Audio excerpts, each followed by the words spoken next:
السلام عليكم اخوان اخواتنا الكرام. عرفتي 8 سنين غادي ندخل لكم في الموضوع ديالي. مع 8 سنين ما عييتش ما دوزتش رمضان في المغرب.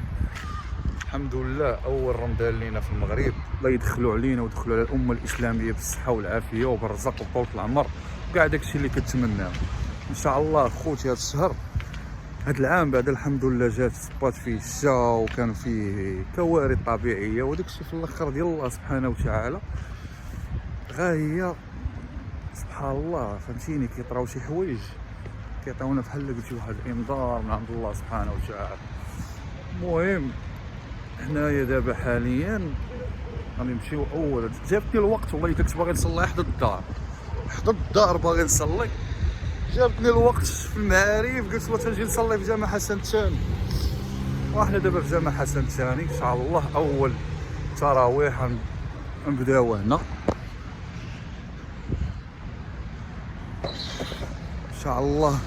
ما كرهتش اي واحد بدا رمضان ولا سميتو بدا الصلاه كامله من اوله للاخر، وان شاء الله تقبلها منا ومنكم صالح الاعمال يا اخواني. تقبل الله منا ومنكم صالح الاعمال. تحياتي لكم. شحال ما بوستيت لكم في يوتيوب وشحال ما دويت لكم على شي حوايج، المهم الحمد لله. ان شاء الله هذا رمضان هذا يكون وهاد الايام تكون فيها الخير علينا وعليكم ان شاء الله، كاع داكشي اللي كنتمناو ان شاء الله.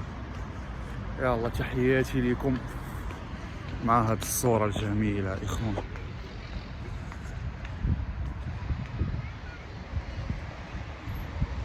صورة ولا اروع. تحياتي.